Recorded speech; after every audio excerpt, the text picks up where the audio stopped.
جاقولة تندن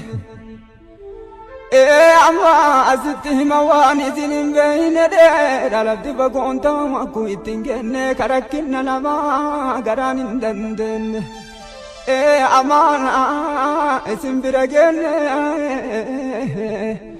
الحمد لله اسم برجن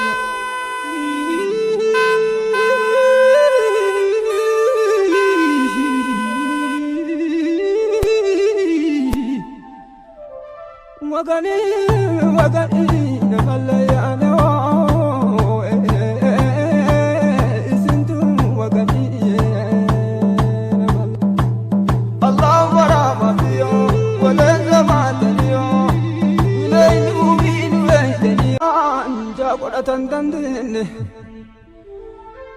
اما ازتهم واني زين بين دير على دبقون تام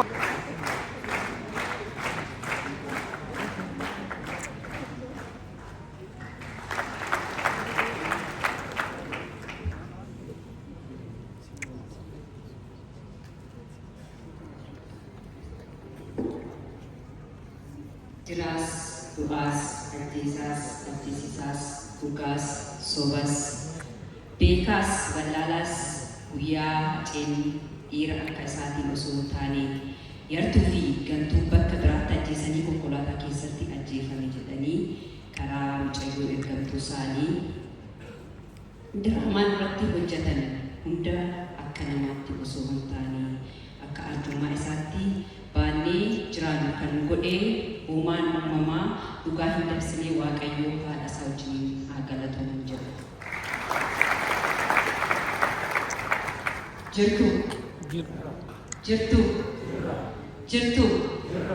Jirtuun jecha Hacaaluu Hundeessaati.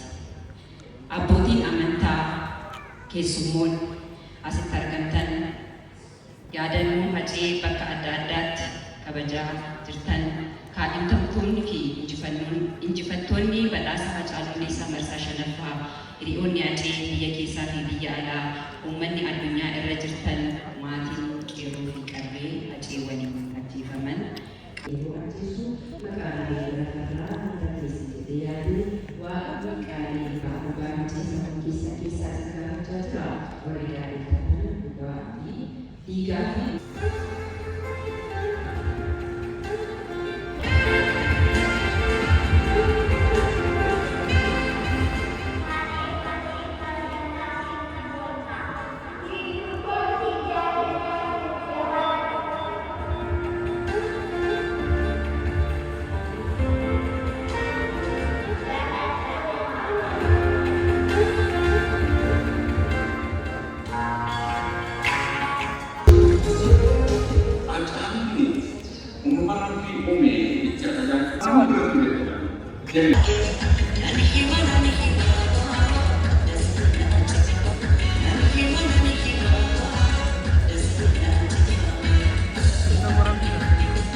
Gantummaa eegalee. Gummaa isaa baasu namni foondeeshinii kana fayyadamachuu qaba jenna.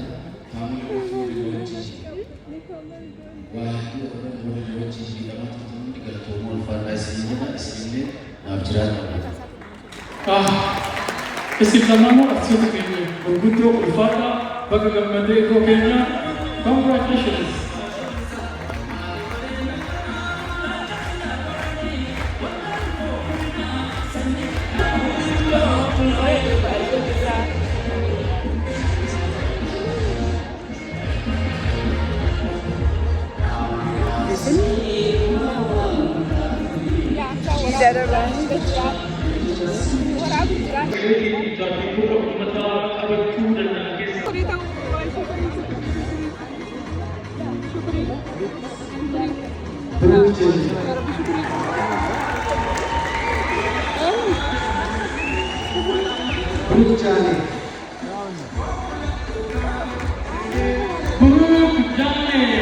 Galatoma.